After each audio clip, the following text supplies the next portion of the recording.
Before we get started, please remember this podcast is for general educational purposes only. We're not providing medical advice, diagnosis, or treatment. Always consult your own healthcare provider about your care.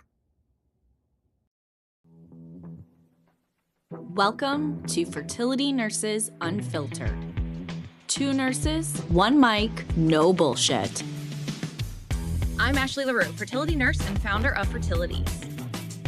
And I'm Laura Wepler, fertility nurse and founder of Navigating Fertility with Laura. You got questions, the internet has a lot of opinions, but what you really need is 2 fertility nurses who aren't afraid to tell the truth. No scripts, no sugarcoating, just honest, evidence-based nurse-to-nurse conversation. So let's get into it. Hey everyone, welcome back to Fertility Nurses Unfiltered. Ashley and I are excited to be with you again this week. And we're so excited this week, we are joined by Kate Ryan. Kate Ryan is the founder of Story of Us. She is a 500-hour registered yoga teacher, certified sound healer, and the meditation lead for NAMI Chicago. She guides corporate mindfulness and somatic sessions for providers and corporations nationwide, infusing more than 20 years of health and wellness expertise with her personal journey through infertility, pregnancy, and postpartum. Kate brings deep empathy and lived wisdom to the Story of Us. Her extensive clinical and holistic training includes certifications in trauma-informed care from the University of Buffalo, MBSR, gender expansive healthcare, and women's holistic health. Deeply committed to community wellness, she also partners quarterly with Endeavor Health to lead perinatal wellness circles for new mothers. So welcome, Kate. Thank you so much for joining us today. Thank you so much for having me. That sounded like a mouthful when it was coming out of you. You've done it. You hold quite a lot of certifications and a lot of stuff. So it's amazing. Thank you. You know how that goes over time. When you're interested in wellness and health, you just start, picking up more things and seeking more depth within the space. And I think that's what I've done. So when you say that, it seems like, well, who is that anyway? Wow. Totally. So, as we get started into this conversation today, I would love, if you can just tell us where this all began. Can you take us back to your own fertility journey and kind of what that experience was like for you? Yes, absolutely. Thanks for asking. So my husband and I met in 2017, and I had previously been married all the way back in 2008. And my ex-husband and I had tried to have a child very sort of briefly, but we were young, and it was one of those, oh, if it happens for us, that would be fine, but if not, no big deal kind of things. And it didn't. And our marriage ended up not going the distance, which was for the best, but neither did the child. So we thought, okay, that I didn't think anything of it, right? Flash forward to meeting my current husband in 2017, and pretty soon after meeting, we knew that we were the right match forever. And so we did start talking about having a family. And he has a daughter from a previous relationship. And so we talked about what would that be like for you, having a child again and moving into this season again in your life. And we were both on board. And so we started trying, and it didn't come easily. And I thought, okay, well, let me adjust. And this is probably going to sound really familiar. Let me change what I'm eating. Let me change, for example, I was teaching in a really hot yoga studio at the time, right? I happened to be teaching like this power classes. And so without really telling my managers at the time, I'm like, I think I'm going to go to restorative. So I didn't have to teach in the heat, because I thought maybe that's changing it, and start making small adjustments in my body. At the same time, I was teaching like yoga for fertility. I was working toward getting a prenatal certification. So I was learning a little bit about the body that I was starting to apply to myself as well. So Ryan and I we go to FCI, and we have two unsuccessful IUIs right out of the gate, and then start going the IVF route. And one after another, we had 3 failed IUIs there at FCI, and decided to switch clinics. This, in retrospect, was, as I'm sure we'll talk about, more just about my ego than anything else. But at the time, it seemed like the right thing. The second opinion is going to be what I need, right? And then we go and have three more, and I had a suffer loss. We did get pregnant and then didn't stay. And so we really kind of came to the end of our rope. We really had this feeling of like, you know what, this is not, meant to be for us. We are out of options and money, or so we thought, in terms of the Mm. options. And they started talking to us about egg donor. And as it turns out, all the way back at FCI, our brilliant physician there had suggested that as well. And at the time, I just didn't hear it. It Yeah. didn't wasn't what I thought was what I in my future, and so I just sort of set that to the side. And when we moved into talking to each other and external sources about that and what that would mean for our family, I needed to wrap my head around what that meant for me and how to embrace this different kind of motherhood. And I went from a place of hesitation to like full on humble joy over Mm. the disbelief that someone would give this gift to us, and going through the process of that. And I mean, like looking through the little dossiers of these beautiful women who are willing to do this and finding out what was similar, and just feeling like they were willing to provide a family where we couldn't do it, was just breaking my heart open in a really special way. And we already have a blended family. I have a stepdaughter. My husband comes from a different background than I do. And it just thought like, oh, this is what it always was meant to be. So something in me felt like maybe this was it. And then sure enough, we had just one donor egg and one try. And that's how we have my son. Wow. Oh Oh my my gosh. gosh. I have so many thoughts and questions as you were telling that. And I guess first I'll just say I think the experience that you had at FCI of hearing egg donation and immediately like, nope, it's not for me. I think that resonates with so many patients that I've talked to before. It because I think it's a grieving process initially of like losing this. It feels almost like an identity loss, I would imagine, of like I thought I was going to be able to have genetically children of my own and somebody's telling me I can't, and now you're telling me I have to use somebody else's genetics, like. Right, Laura. That's Yeah. exactly it. And that feeling of worthiness and questioning, Hmm. is motherhood the same if this is not my genetic, Yeah. coming? But this had to change my whole conception of what that was. And in doing so, ever widen the circles of what love is for me, which is Yeah. so incredible.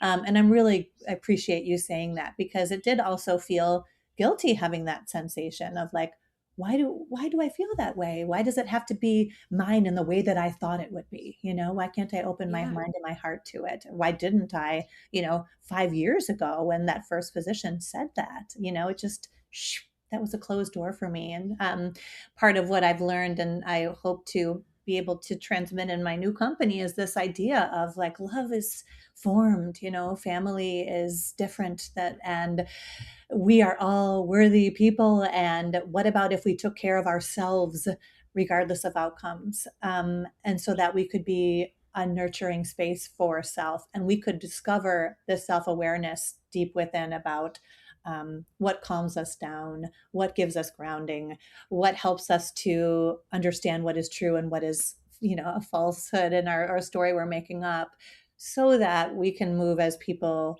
in the world in a more grounded and authentic way, knowing ourselves better. And that's what I learned to do. And I'm hoping that I can help others learn to do too. Oh my Yeah. gosh. Yeah.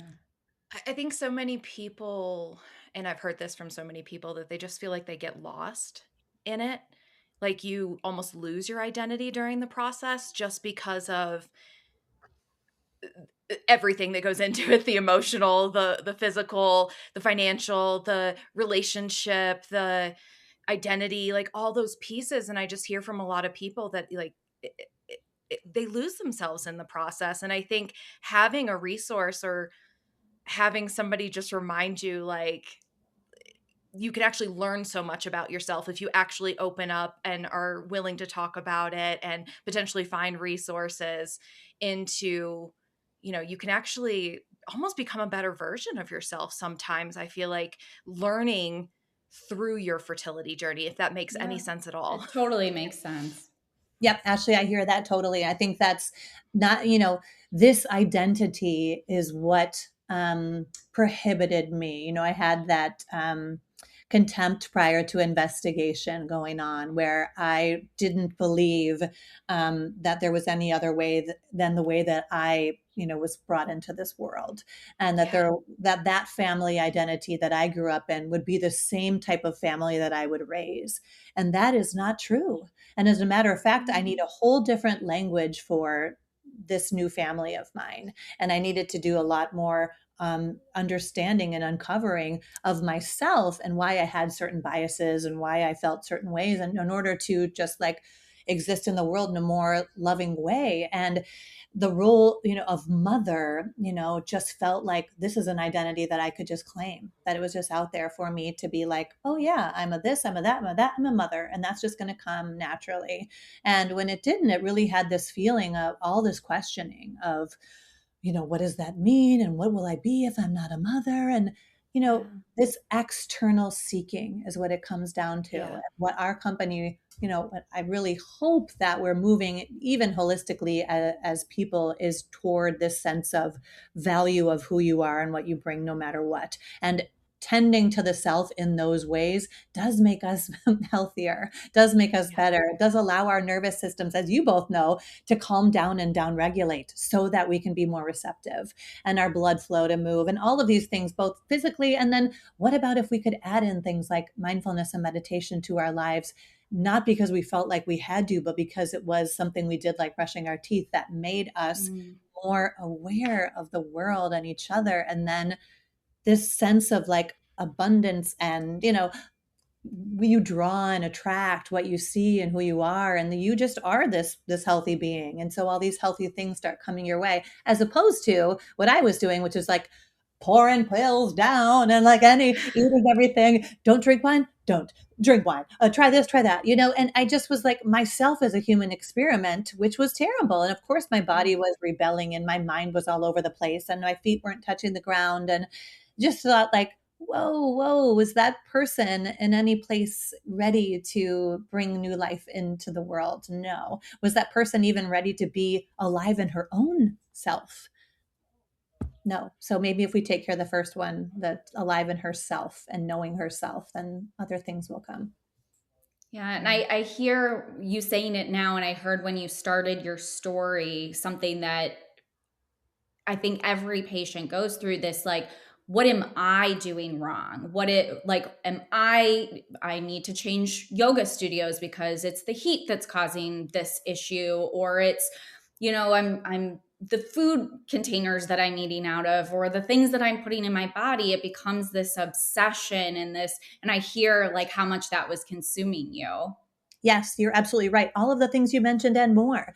It was like became this very obsessive, like, let me, how much can I manage of this process? How much of this can Yeah. I control and squeeze into these little places so that physically I was doing that too. And I was curled up and knotted up inside. And emotionally, it was the same thing, my knots in my stomach and crazy, thoughts, intrusive thoughts in my mind. And Yeah. all of that was because I was trying to control a process that I really didn't have a lot of control over. And if Yes. I were Yes. able to receive the truth of what was happening to my body, or what the roadmap might look like in a different way, and just have open hands, open heart, open mind about all that was to come, it all happened at the right timing. But I would have perhaps been a mom, 5 years ago instead, or, they're just, who knows. But I do know Yeah. that now I'm aware of the beauty of releasing that control, as hard as that is, and the things that we can, um, you know, keep track of, on a more holistic way, are so much better. Like, how am I sleeping? What am I Yes. grateful for? What does Yeah. my breath feel like in my body? How do I feel like moving today? And actually listening to that voice, because instead of saying, I have to run X miles, or I better go ahead and do this. What if my body is telling me something different, and I start, ignoring those cues? then that's just a path that I'm going to follow for a long way. That's probably the wrong way, right? So our bodies are smart, our brains are smart. If we can start to just like be with it for a little while and actually follow through, there I've seen some really miraculous things happen. Yeah. I'm curious if like when you were going through that process of feeling like you needed to control everything you were doing, how did that impact your spouse? Like your husband? Were you like was he doing the same things, or were you like you can't do this, you can't do that, like it's impacting our fertility? It's so Or were funny. you was it mostly on you? Both. This is such a great question. And I think now that I look back, I wish I could see, like, zoom out and see myself in those moments the way he was seeing me, because girl was okay. I went off. All right. I went far left of who I was. And just, every single piece of literature I was trying to find. And, we've got a wealth of information out there, some good, some bad. And I was just taking it all in. And, my husband, the thing is, coming back to kind of the worth thing, I had this conception that there was nothing that he could really do. He already had a child genetically. Clearly, he was fine and there were no problems on his end. And so this was really going to be my job to kind of make it work, right?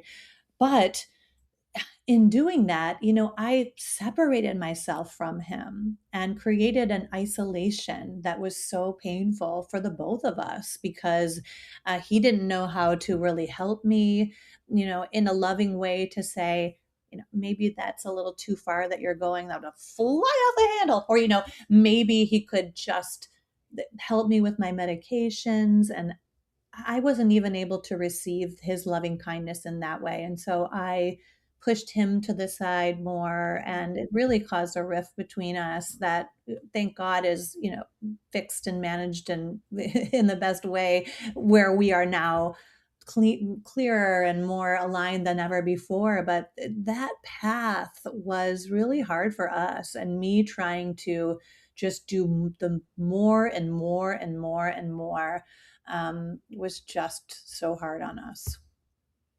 Yeah. Yeah. I think you hit on so many things that so many of our listeners can absolutely relate to. I think the control piece is a big one. I think Laura and I have talked about this before. Is I think that's a double edged sword, right? Because in a very uncontrollable situation, it feels good to do something so you feel like you Yeah. do have control over the situation, or you feel like you are. You might not. You might, but I feel like there's an absolute balance in that, and I think that's where people start to potentially lose themselves. And it trickles down to your relationship, right? Of just, yeah, there are some things that you could potentially be doing to maybe better your overall health, or but it's got to work for you. And I think you see so many people, and you're reading papers, and you see on social media now, and people talk about do this, take this, all these things, and if you feel like you're not doing it, you feel like you're a bad person and you're not doing enough to make this work for you.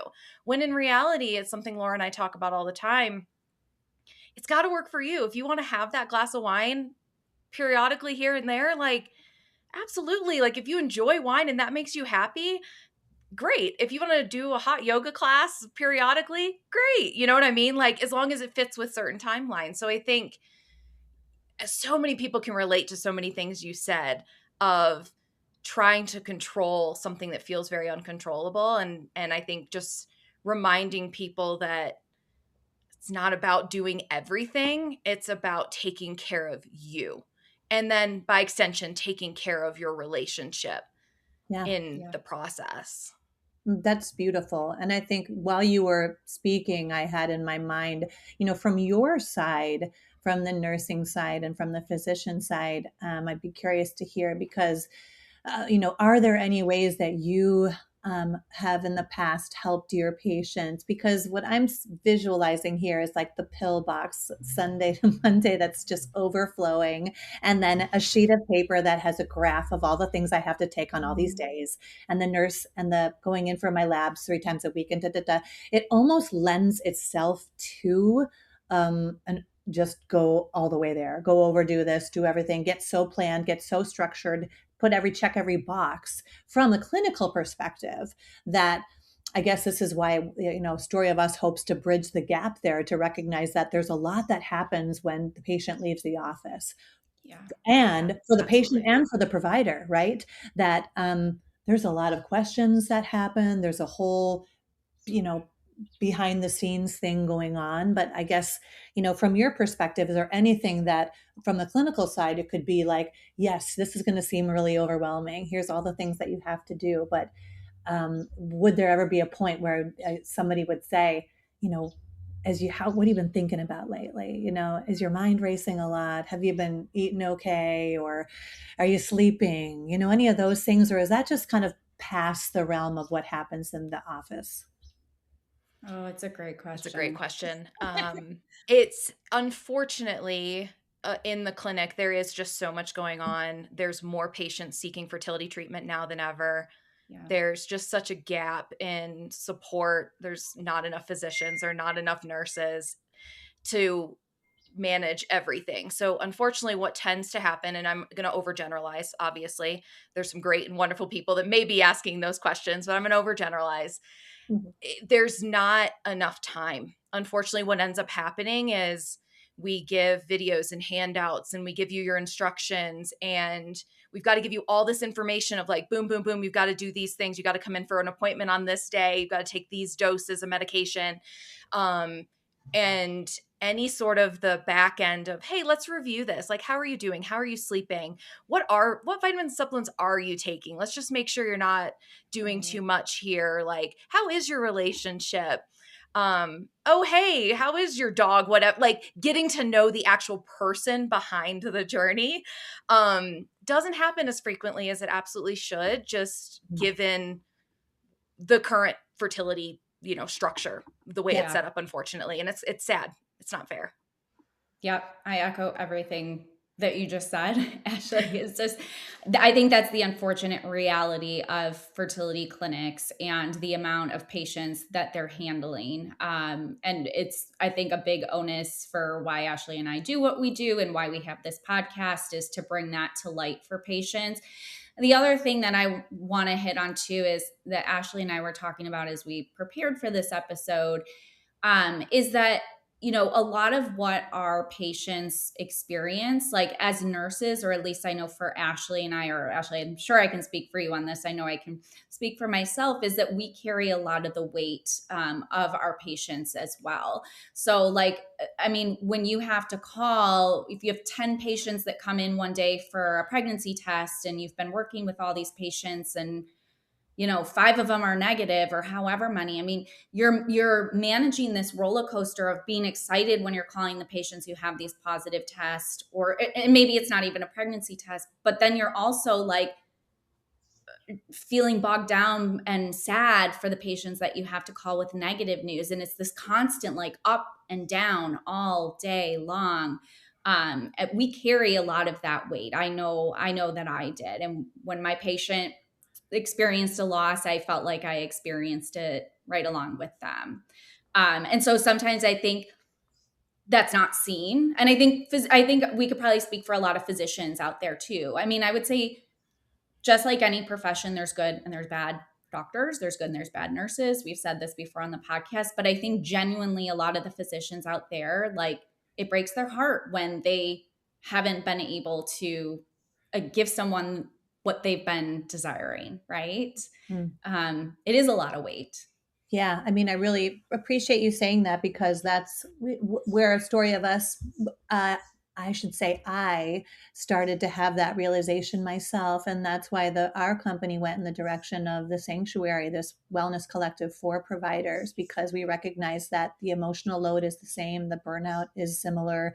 We need to be taking care of the people who take care of us, and that came from my feeling when I would go into, the labs 3 times a week, for example, like they would always say Kathleen. And every time I would say, it's Kate. And every time, they wouldn't get it right. And Yeah. I would come home and be like, ugh, or I would get into a, funk about that and want to talk to somebody about how awful that was. And then something occurred Yeah. to me like, did you know what their name was?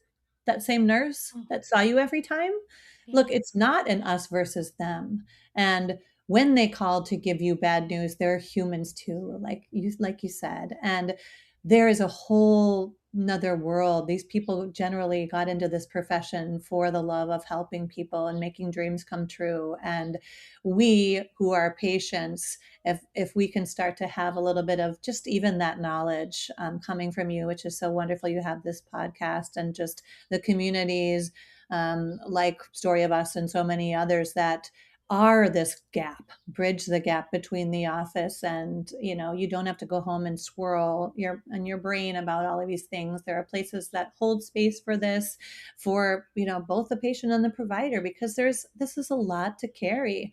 And Yeah. mental health is now, surpassing so many other of the biggest concerns in the whole world because we are really burned out and we're all carrying so much. And I think from our perspective as a patient to go in and just feel like we're a number, feel like it's cold, it's sterile, it's Mhm. this, it's that.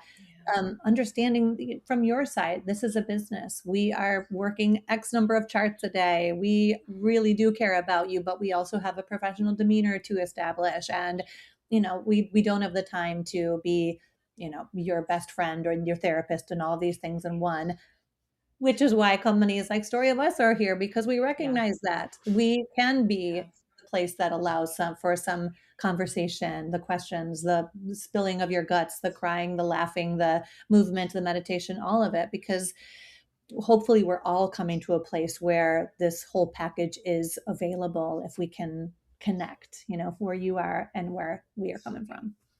Yeah. And I saw a statistic. This was a while ago. This was actually when I first started in the field, so it's been a long time, and I'd be curious to see what the statistic says now. Um, but fertility nursing was one of the top 3 highest turnover nursing professions in the country, and that sort of shocked me initially, like being not in the field very long. I've been in women's health my entire career. But, when you think about it and somebody looking from the outside looking in, you're helping people build their families. Like, how can this not be fun or exciting or, Mm. all those pieces? But when it comes down to it, when it is as a personal thing to the patients, we, clinicians and providers, nurses, we take that on too.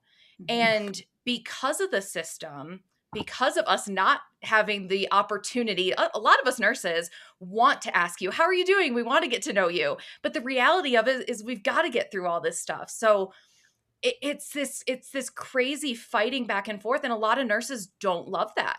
They don't Right. love the stress of, man, I feel like my patients feel like a number, and I'm not trying to do that. But Yeah. I'm trying to also get to all the patients because they all want to hear from me and they all want questions answered. So it's this like fight back and forth of the emotional burden and stress because we feel it with you. And then it's also our nursing brains of we went into the profession wanting to help people. And so yeah, a lot of nurses have their own journeys, a lot of nurses have their own stories, but they get burnout. They get so tired of, and it may not be the actual field, it's the way the system's set up. We Yeah. can't be nurses. We can't do all the things we want to do as nurses. So I think there's a heavy burnout there because of those aspects. Yeah. I mean, I can imagine. So I've heard about that turnover before. And I think hopefully with places like the sanctuary and others, there will be opportunities for these providers to get the well care that they need so that they can both take care of themselves, know themselves better, regulate and so forth. But also maybe little snippets of that will just naturally carry on into their daily life and in their work, where before they make a hard phone call, there's a small breath technique they could do, or there's a mindfulness tactic that could be employed in the walk from here to there between patients, which is a cleansing way to release the what the heaviness of what happened before, to be able to be available in an open way for the next one. Just little tools that we will continue to explore and provide together so that these people feel really taken care of in the best way possible, because that burnout is so real. And it just, we can't keep building and building and building on top of that without being able to have moments to let it, be released. Yeah. Well, and I think what I would love to see in the field is a little bit of recognition from providers and clinics of how I think as medical professionals, and Ashley, correct me if I'm wrong, but I think we're a little bit of control freaks, right? We do things Yeah. a certain way and we don't want anybody else like doing things differently with our patients. And so I think we try to control the situation. I think I see that from nurses, I see that from doctors, rather than, and I love this with what you're doing, Kate, because I think we need providers to understand that they just can't provide the level of support and structure that patients need, and maybe opening themselves up a little bit more to giving their patients resources as they're navigating this journey, to help them, right? And instead of working against each other, working together collaboratively. Again, big onus for why we have this podcast, and why we're doing what we're doing is because clinics just can't do it all. And that, I think, is again back to Ashley's point of there's a high demand for fertility. I remember at a conference a few years ago, someone was speaking and saying that for every 100 patients that need fertility care, only about, I think it was like six, it was under 10, only about six ever receive that care that they need. And that could be due to like lack of access to care for maybe financial, maybe physical, like they're maybe in a state that doesn't have a clinic, or their clinic's 4 hours away and they can't drive to that clinic, or again, the financial, they can't afford to do treatment. And so if you think about still all of the patients that are coming in the door who need providers, they're stretched very thin. And so again, it's not that they don't want to support their patients, we all do. But I think maybe letting go of that ego a little bit and realizing there are things that we can do to help our patients, even if it's not us providing that Yeah. support. Well, I love that you mentioned that along the way too, because I've had the experience of, having had a pregnancy and then going in weeks and weeks later that, this is no longer a viable pregnancy. Here's some papers. Yeah. If you want to talk to Yeah. somebody about that, where, from the very beginning, these folks, we know that I'm on a journey of IVF and that perhaps a community of support might be available, whether that's, through it just, hey, this was out there kind of thing, or as you said, some resources. We have communities, we have opportunities for people to talk about this, because to your point, you don't have the time or the bandwidth to have those deep conversations, but to provide that, not at a moment of like it's the end, start sewing the parachute before you jump out of the plane so you have it ready, and I like that all of analogy. it. So it's there, all along. And these, working with people, our company works with people all the way who are thinking about it, trying to conceive, pregnant, postpartum, based on my experience having some pretty incredible highs and lows throughout that whole process, and now being able to look back and say, okay, here's what safe movement looks like, here's what regulating the nervous system looks like, here's how to meditate and mindfulness looks like, and most, here's how to tell a real true story of what's going on in your life right now, rather than what might be happening on social media, or the story in your mind.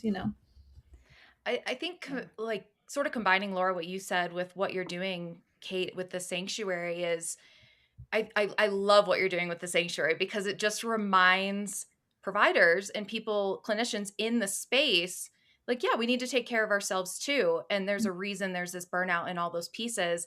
But I think back to Laura's point of like sort of letting go, if clinicians and providers can recognize like, hey, I need support.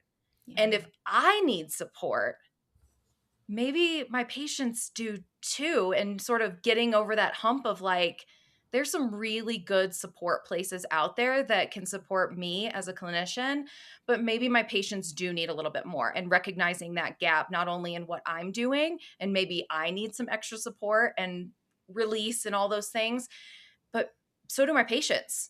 Mm. So I love that there's like the sanctuary potentially, yes, is going to help clinicians and help us and all those pieces, which love. But I think it's also kind of going back to Laura's point of maybe it helps all of us recognize to like let go the reins a little bit, Yeah. recognize there's a current gap in support, and start being proactive in helping patients find that support. 100%. Even in And just don't we being, all need to yeah, do that too? Like we Yeah. all, regardless of, healthcare or fertility, like just in general as human beings, like I think it's very hard for us to stop, take a moment, like sit in our own bodies for a moment. But I think we're always on the go. We're never releasing. So I would, and I think we keep talking about the sanctuary. So Kate, I want to give you an opportunity, like to describe to our listeners, like we're talking about it. Tell us a little bit about the sanctuary and what it's going to look like at the start and how you envision it evolving. thank you. Yes. So through all of these, moving and working in this space now with wonderful providers like yourselves, not only do I want to know you better, but I recognize, how hard you're working and how these same tools that can help the patients can help you. And as you said, Ashley, being able to recognize if a provider is feeling and receiving these wonderful gifts, then maybe through a trauma informed lens, they can understand how better to address their life. And that includes everybody that they come into contact and their patients too. So we want to have a wellness collective specifically for people who take care of the people on the road to and throughout parenthood. So perinatal fertility, pregnancy, postpartum specialist starting here in Chicago. And it starts with a launch party on Sunday, June 14th. That will be incredible. It's going to include, all the beautiful, luxurious grazing tables and coffee that's ground and brewed right here.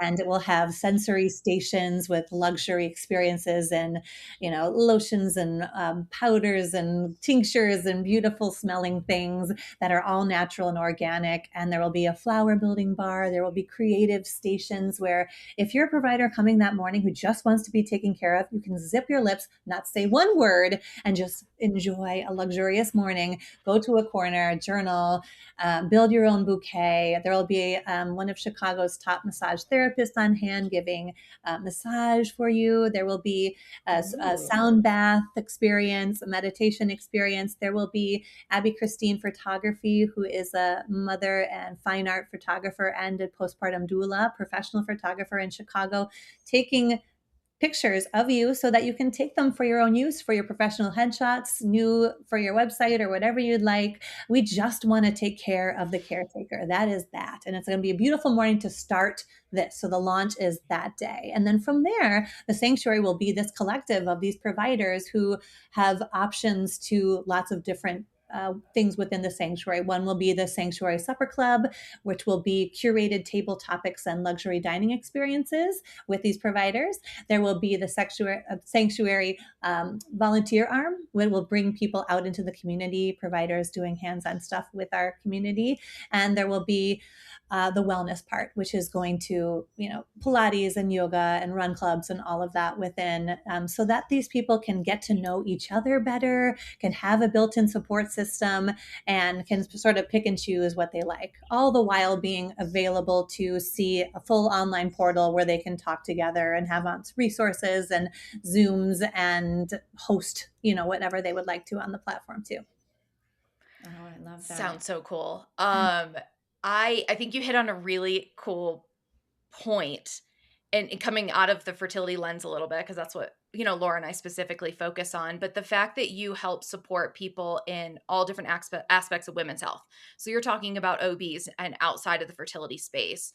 And I think something like this, where we're taking care of ourselves, but then also having conversations together of like-minded people. I think one of the gaps that I think a lot of us can recognize on the clinical side is there needs to be better handoff between these different specialties in women's health, right? Like you could have a great OB, but have not a great experience with an REI, or vice versa. And the handoff between we should be communicating more. We should have a better understanding of what the other's doing, so we work together.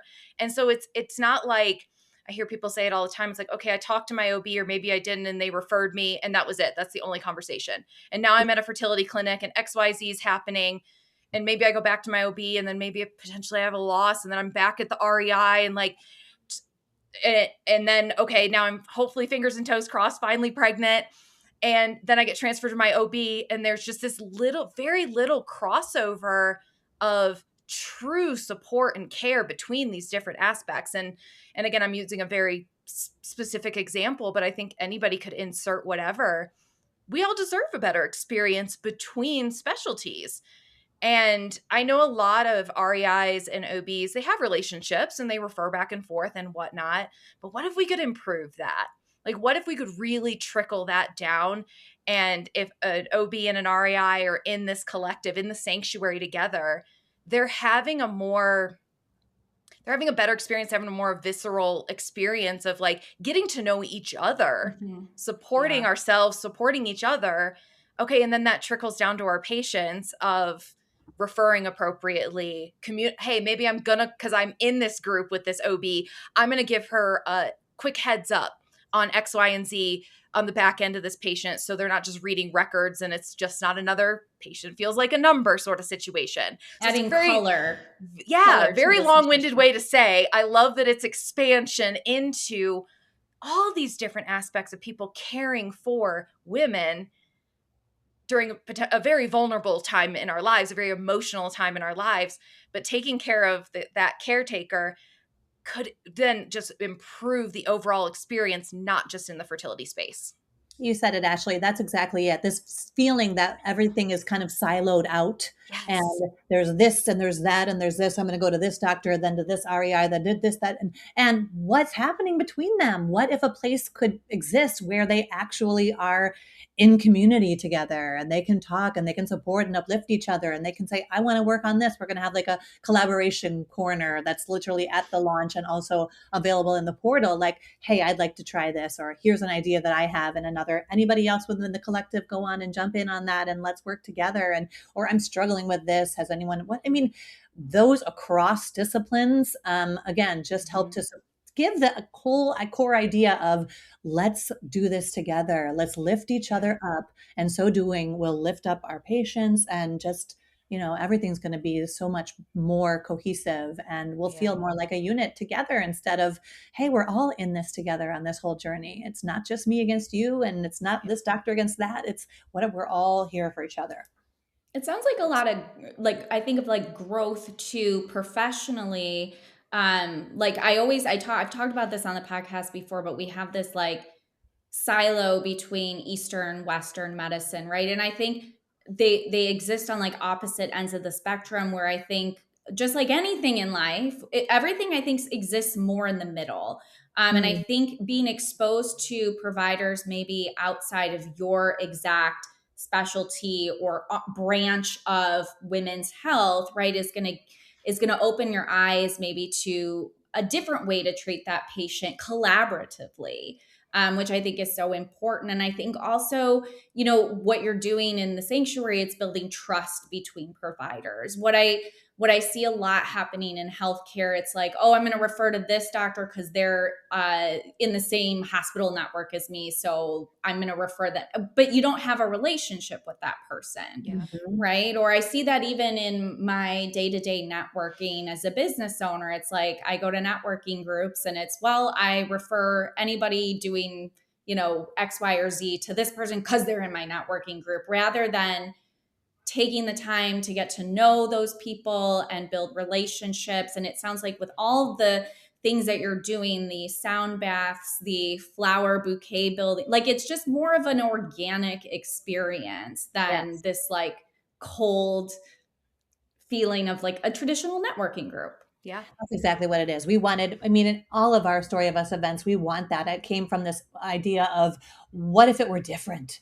What if we could change the narrative around what infertility looks like, what postpartum depression looks like, what being a burned out physician looks like? It can look like laughter and luxury and everything that you hope when you open up the doors to an incredible experience of color and scent and being taken care of and loved and nurtured. All of that can be, created within spaces. And then that's what is the spark, right, between people, because that's what the space that you hold. And it's sort of, without any shade, the opposite of an operating room, right? So warm and loving. And these are the spaces that we want, both within each other and within, our event spaces. So for the sanctuary, who can, obviously you have the launch event, so it's getting ready. Who can be members? Like, is it only people in the Chicago area right now? Obviously that's going to be the physical component of it. It sounds like you have like a little place where people can chat and stuff, but are we focused on Chicago, really like Chicago providers right now?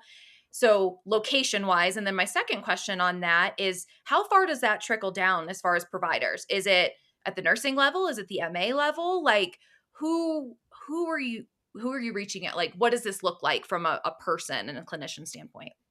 Well, great question. We do have hopes that this is something that will scale and be everywhere, because we see the beauty and the possibility in it. Because we are located in Chicago, this is where we're going to start it, because I'm here. I have sort of hubs of provider networks. We've done provider events in Arizona and California already, kind of leading up to this, doing a little litmus test on, is this good? Is this something you want? What would be interesting for you? And so we have those places already started kind of marinating. But Chicago is where it's all starting. And for the beginning, we'll have the launch party, and then we'll talk about with everyone there what this looks like and how to be sort of a member going forward. Because the portal is free to anyone right now, the community, Story of Us community, but there will be a provider portal that'll be sort of gate kept, down the line too. So by region or by wherever and that sort of thing. And we'll just kind of see. It's been a process of seeing what opens up, but I don't want to have that sense like, somebody that does perinatal massage is just as welcome as someone who is going to deliver your baby. Yeah, I love that. Okay, I have some questions for you. Okay, shoot. What really happens when you get into your nursing and you're waiting in a fertility clinic and you're opening up someone's chart and you're looking at it and they're coming in for their blood draw and things like that. What happens for you in the course of, let's say, seeing 3 or 4 patients? Are you jumping from station to station? I want like a little secret. What's going on back there? Are you drawing blood here, then you're going there? Do you get your breaks? Are you, how does it happen so that we have a better idea of what happens for you? Oh man, I remember many lunches at my desk. We'll just say that because I mean, and Ashley, I want you to jump in on this too, but we talked a little bit about this. I think it was like episode 3 where if you think of a fertility clinic and all of the people involved in a clinic, the nurse managers, the physicians, the embryologists, the financial team, the front desk people, nurses sit at the center, at the core of all of these other providers. And so what we spend our time doing, I think, is being a kind of mediator between all of these different branches of the clinic. So like the doctor's communicating to us, we're communicating to the front desk to say, hey, schedule this patient for an appointment. Then we're on the phone with the patient, we're rushing in to do an IUI, but then our doctor's coming out with another patient. So now we got to get in that room. There was never a dull moment. There was never a moment I was just sitting at my desk like, I got nothing to do. It was just nonstop. And especially in the early mornings too, when patients are coming in for morning monitoring, which is, I think, the time where people get that sense of feeling like a factory because you're in the room with a bunch of other patients and you're hearing names being called and they're in and then they're out. But it's because there's just so much going on. Ashley, I want you to jump in here. No, I agree. I think nurses probably have, besides maybe the physician, have the best idea of everything that's going on with a specific patient, from financial to lab to clinical to, when are they coming in next and appointments and all those different pieces. I think one of the issues in many clinics, especially as clinics get bigger, which a lot of clinics are, is nurses have that context, but everybody else doesn't. And we talked about Mhm. sort of silos within different sort of like OB, REI, things like that. But it's within a clinic, it's kind of siloed too, unfortunately. So the MA specifically that's going to draw your blood and calling your name, I would almost like, sure, they know maybe what cycle you're going into. Maybe, if you've been there 3 or 4 cycles, maybe they get to know you and they know your name and those kind of things. But they don't have the clinical context. They're pulling patients back every 5-10 minutes, boom, boom, boom, boom, boom, draw blood, get it going, whatever. And they don't have the background of like, what is your story? What Right. have you been going through? They don't have a second to remember your name's Kate and not to call. They're just pulling up your chart and getting ready to draw your blood. And that's what it is. So, and I'm using that as a context because you described that as an example of what you experienced. But I think that's part of the reason what's happening behind the scenes is organized chaos, but it's That's a great way to put organized it. chaos that's happening in its own little silos. Finance is worried about getting financial stuff done. MAs are worried about getting your blood drawn. Nurses are running around. Embryologists are doing ICSI and doing the surgery centers, getting ready for egg retrievals. There's so much happening that is why I think a lot of people start to feel like a number. And what's happening behind the scenes is that organized chaos, Mm. but unfortunately in these little silos that tend to, like Laura said, funnel through the nurses. I Is think there about like a oh, go ahead. I was no, go just gonna say, ahead. is there like a, any sort of trauma-informed training around the language that the nurses use? Because I can't tell None. you how many times it would be like, "Oh, you only have 2 follicles," kind of thing, Yeah, or like, no. They, "Ooh," if or even it like is, it's a video that you're required to watch Right. when you are getting started, and you check that box and you move on, Yep. Right. unfortunately. Yep. Okay. Yep. No, I think it's really needed in clinics. Very badly. I think about there's a clinic, I won't say where and I won't say the name of the clinic, but there's a clinic that I've had patients work with before. And there's literally no interaction with anyone after a monitoring appointment for IVF. The patients actually call a voicemail line later in the afternoon to get their Mhm. I've heard of results and that. Mm. instructions. So there's no person actually calling the patient. It's just the patient getting a message and then having to decipher what that message means with no context or ability to ask questions. No, boy. And I think that a lot, again, is because the nurses are managing so much. I imagine that clinic put that system in place because maybe phone calls were eating up a lot of time during the day and it wasn't allowing the nurses to get their work, the rest of the work done, all the things that needs to be done. Or I was going to say too, when I think about this organized chaos or like this, again, things funneling through the nurse or our silos, I've definitely had situations where a patient's ready to start treatment, insurance has not approved, the doctors not yelling at the nurses, but like why can't this patient start? Then we're like going to finance, like why are they not green lighted yet? Finance is then coming back to us, then we're going back to the doctor. It's a lot of like cross Yeah. communications.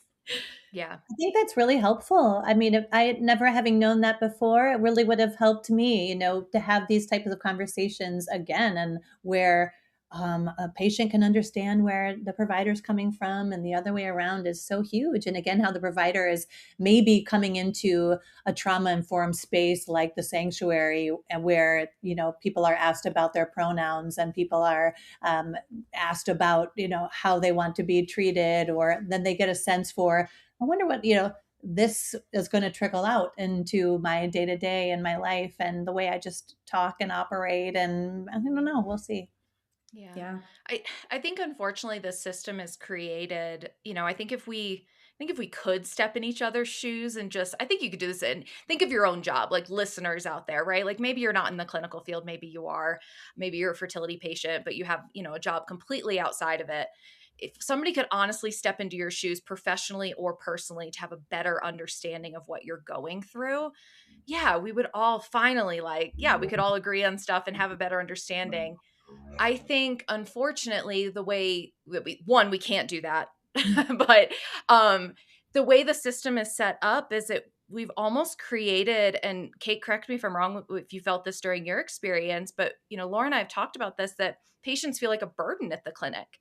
Mhm. As many messages and voicemails and things that we talk about, and we're managing this organized chaos and whatnot, and somebody calls you Kathleen instead of Kate, it's like, you don't want to be a burden to that person. Say like, my name's Kate, or can you please put it in my chart that is not, can you please call me Kate? Can you, and then it's just that exhaustion. It's a combination of, you don't want to burden because you see the busyness, right? You may not understand the organized chaos, but people are busy. You all have eyes. All the patients know there's craziness going on behind the scenes. You feel like a burden, but then at the same time, you get to a point where you're just exhausted having to explain the same thing again, or remind someone your name, or tell somebody your story, or where you're at in your journey, because maybe they don't have that context because of the silos. And So you're I seeing think a different nurse every time you you're go in seeing the a different clinic. nurse every time. You're talking to a different person. You're calling a voicemail box. Like, yeah, like as personal as fertility is, the way a lot of clinics, and I'm going to overgeneralize, are set up, it is one of the most unpersonal or non-personalized experiences a lot of time. And I think that's why the three of us can collectively understand that, and because we've been on that side. And we also see that, like, gosh, we could do this better. And we're trying to create something where we can do it better, and we can be better for people navigating this process, whether provider side or on the patient side. Yep. Mm. All right. Well, we're pushing up on the hour, and Ashley and I do this all the time, like where we could literally just keep talking, and then all of a sudden I'll be like, "Oh my God, it's like been an hour and 15 minutes." Like people are tuning out. I would love, Kate, for you to leave our listeners with some final words, and I guess one thing I would love for you to touch on, if you're open to it, because you do have this journey of utilizing donor. I would love for you for maybe individuals out there who are being told they need to use like donor eggs, donor embryos, donor sperm, whatever it is, like, and who are sitting in that space where you were 5 years prior to taking that leap and just had that wall up. Like, I would love if you could like speak to them for a second and maybe give them a perspective that it took you a while to get to.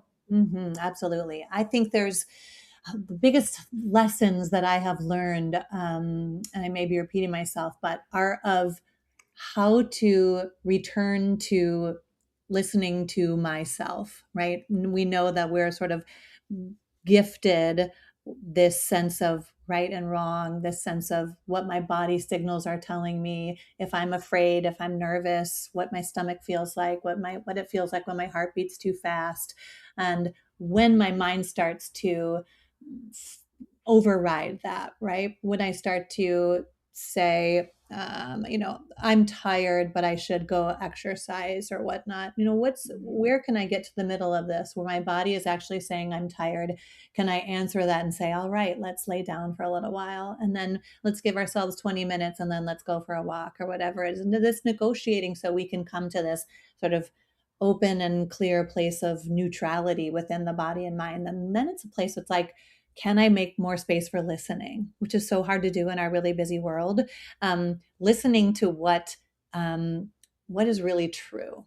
What are the stories that I've been told versus what do I really feel and what is really in my heart? So the story that I've been told was, and that I thought was true, was that I was going to have the same sort of family that I grew up in. I have 6 siblings, none of whom seem to have any issues having children. And my mom just baby after baby after baby, stay at home mom extraordinaire. And that's what I thought my story would be too. And when it didn't turn out to be that, instead of opening my heart to the possibility of what is out there, what kind of love is available to me, and that there may be so many more possibilities than I can even conceive, I held on tight to my narrow-minded idea of it, and my old story. And what I learned over time was being able to retain that and still understand where I came from, but live in the truth of who I am in my body, in my age at trying to conceive, in what I physically could do and what my mind needed. And also just like the possibilities of a life different than the one I grew up in. It opened up my whole world. I married, as I said, a man with a child already. I never thought I would be a stepmother. I had all these like evil Disney woman stepmother vibes going. I'm like, I can't be that. But the thought that no, okay, that's not what I thought it might be. And I don't have, just there's so many different things culturally that I've learned through my husband is Indian and this whole, oh, okay, non-Western way of learning and thinking. And just like, okay, that's brought so much enrichment to my life. So the more I was able to step on the edge of my comfort zone in every area of my life, the more I've learned and the more I've grown. And so the same became true of my fertility process. I wasn't at first comfortable with the idea of anything outside of what I thought it should be. And that went back to my control. But when I released that and began to just stand with an open heart on the edge of that comfort zone and to say, okay, let's just look and let's listen. We don't have to jump into any kind of, quick decisions or anything rash, but let's be open and see what this could be. And it has brought obviously the abundance and joy and miracle of my son, but a more wider conception of the world and humanity than I would have ever thought possible for me. And I have been able to grow in ways that I just couldn't have imagined before. And now I do see for myself and the Story of Us and the sanctuary, the ability to just grow in these ever widening circles of support, because that's what I hope that we're all called to do in some way, to support and uplift each other. So to the people out there who are considering that, just see if you can set aside your own preconceived notions so that you can be open to a new experience. And maybe that's a new experience just in that moment, just for a little while, just to say, what would it be like to let go of that old story, live in the truth of who you are and what you're capable of, and know that there is wisdom outside of our own knowledge through physicians and ways of medicine that we could never have known. And so why not just explore them and listen to them and see what might be possible? And again, with all of that, to say, don't do anything for an outcome, but do it for the enrichment of yourself. And because something inside of you is telling you to explore, and that would feel good to your body, mind, and spirit. And if not, don't. No, I love this. I love all that. I was going to say a lot of this feels like, I think a lot of the message that I'm getting from your journey, but also what you're doing with the sanctuary is just opening yourself up to possibilities, right? To maybe things that you wouldn't have ever explored. Again, whether it's cross collaboration with a provider who's maybe in a different vertical than you, opening yourself up to the possibility that this actually may be the right thing for your patient. Or again, if you're a patient who is navigating difficult news of, hey, to build your family, you may need to use a donor. Again, opening yourself up to the possibility rather than having that immediate, like, no, that's not for me. And and shutting down because of, again, maybe the preconceived notion of how your family should look. Mm-hmm. And you use that shutting down, which I think is really an appropriate term, because our minds are so powerful, more than we can even know. And when it says no to something, that no is received, on levels that we might not even understand. And so the sense that I'm not open to that, I'm shutting and slamming that door, is creating, something internally in me that also might just not be receptive to what could be. Yeah. And I think we'll wrap up here, but Kate, give you the opportunity. How can somebody find you? If a provider wants to, if they're in the Chicago area right now and they want to join the sanctuary or learn more, if they're in a different area and they want to beg you to be in their area, how does someone find you? How does someone find you? Thank you. Yeah, so much of our resources are available on our website, storyofus.love. There you can join the community, which is 100% free. There are some breathwork practices that are free, as well as a movement practice and a meditation practice for free. The provider collective here in Chicago is sanctuary.storyofus.love. And that's also available through that link directly or through the website. You can sign up now. It's, 20 something days away to our launch. And if you want us, to be in your city, we do travel, and same thing. You can reach out through our website. I'm on social media. I think that'll be in your tags, Kate, Yes. the story of Kate Ryan. And we want to know you. This is part of what makes this job beautiful, is being able to hear your stories. Our availability to hold the space for this is just wide and broad and roomy and all inclusive. And we want to celebrate all paths to family. And so you're all are welcome with us. Amazing. Well, thank you so much for joining us this week, Kate. It was an awesome conversation. I can't wait for our listeners to hear. And if you're listening, as we say every week, please hit that like, subscribe, share button. And we will see you next week. See you next week. Bye. Thanks, ladies. If this conversation resonated, like, comment, or subscribe, share, send us your questions. Nothing is off limits. And wherever you are in your journey, know this: you deserve support that's real and human. Never forget to ask your questions, advocate louder, and remember, you're not crazy. Fertility is hard. That's it for today's episode of Fertility Nurses Unfiltered. Thanks for spending your time with us today. We'll see you next time.